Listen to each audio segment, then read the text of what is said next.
I was at the game last night, and I was in the house, and they were chanting, Corey Brewer.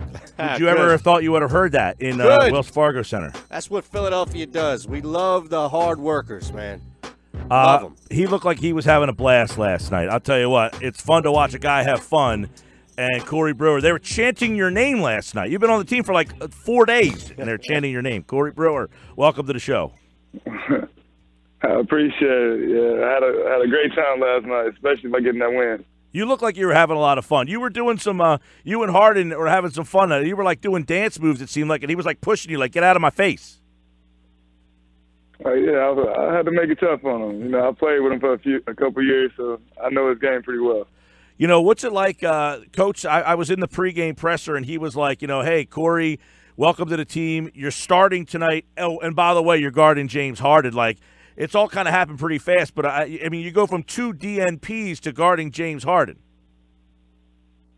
Yeah, you just got to stay ready. For me, you know, I've been around. I've seen a lot of stuff, so I'm always ready. So that's a great challenge for me, and I'm glad I came through and we got a win last night. So in your brief time here, it's a young group. What is the dynamics of this locker room? You got Ben, who's really quiet. You got Joel, who seems to be a jokester. You got Jimmy, who everybody's got their opinion of. What is your take of the makeup of the locker room here in Philly? It's been really good so far, I think. I think a lot of outside speculation is not what it really is once you get in the situation.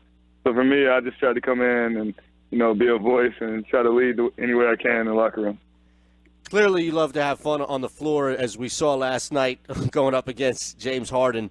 When you look at a guy like Joel Embiid and just the energy that's on this team, does it allow you, especially when you're winning? I know when you're winning, everything's great, Corey, but does it allow you to kind of have a little more fun when you see the younger kids like Joel just constantly running his mouth and the energy that they exude on the floor?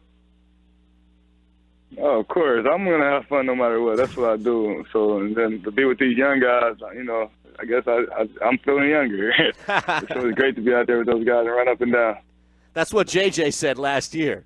It's just it's like the fountain of youth when you see these guys, because not only are their bodies nonstop, but you got a guy like Embiid who doesn't stop running. You said you've been around, you've seen a lot. I imagine that you haven't seen much of what Joel Embiid brings. Is there any moment so far that you've seen on the floor or maybe in practice that you're just like, all right, I get it. It's for real? Oh, for sure. I knew it last year. 2 years ago I played him, and he did a move, and he dunked on our center, and I was like, oh, this kid's going to be the real deal. So now being able to play with him, oh, he's the real deal. Like even last night, I seen Harden. I was back by myself, and I seen him running so hard, so I just tried to cut Harden off, and he blocked the shot so hard. I was like, yeah, that's why I like this guy. That's when, Eitan, you'll appreciate this, Corey, you might not have seen it, but they put up on the screen the replay, and then they write processed right over top of. Love it. He blocked the shot, Harden goes falling, and Embiid kind of gives him like, you know, it seems that, Corey, Embiid's one of those guys that if you like him, you love him, and if you don't like him, you really don't like him. Like Westbrook and him don't seem to get along very well. Yeah, but that's anybody. When you're a great player, people are going to love you and people are going to hate you. And I think Joel, he loves that. You know, he embraces it. That's why, you know, the process is the real deal. Yeah, man. So, again, you said you're having a lot of fun. Has Coach Brown kind of give you any indication of like, hey, this is a 10-day thing. Thanks for helping out. We want to bring you back again for another 10 days. Does it feel like this is a good fit for you?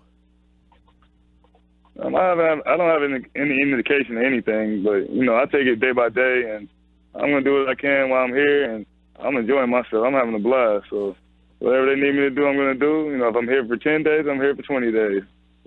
Well, they'll love you for 20. I can guarantee that. The crowd. Were you surprised as far as the reaction? I don't know how familiar you are. It's one thing when you play here as an opponent. It's another thing when you're actually playing for the squad. And things have changed, clearly, Corey, over the last 3 years. It used to be dead down there and silent. But now it's the loudest place we've known in Philadelphia for years. Were you surprised personally at the reaction that you got? I was surprised, but I know Philly love guys that are blue collar who play hard. So for me, that's my game. So I just do what I do, and I'm glad the crowd appreciates it. Well, it's funny because I was there last night, and the play. I mean, it's electric in that place, and all of a sudden you hear your name being chanted. Has that happened before? Like, have you heard your name being cheered on by 20,000? I have a few times, but it was a lot different when you're on a 10-day and you got a crowd chanting your name. That's amazing. Yeah, it's almost like, hey, man, I was DNP. They're chanting for me. I need more minutes. You got 30 minutes last night, 31 minutes, double figures. But for the most part, I'm sure they said to you, we want you to defend and just be a pest out there, right? Oh, yeah. Well, they just told me I was going to play. And, that's all they had to say. After that, I'll do the rest. Yeah. I just need to get in the game. I'll make the most of my opportunity. Right, and it was funny because when he announced in his pregame presser, he said Jimmy's not going to play and we're going to go with Corey. And he really said, he's a two-time NCAA champion, one-time NBA champion. I mean, he seems to be very impressed with your pedigree, but he also mentioned that you talk to everybody, meaning like you're not afraid to talk to Butler, Embiid, and Simmons, and down to TJ. It seems that you have a personality that just meshes with everybody. James Harden, oh, yeah, I'm able to talk to all the guys, young, old, it doesn't matter.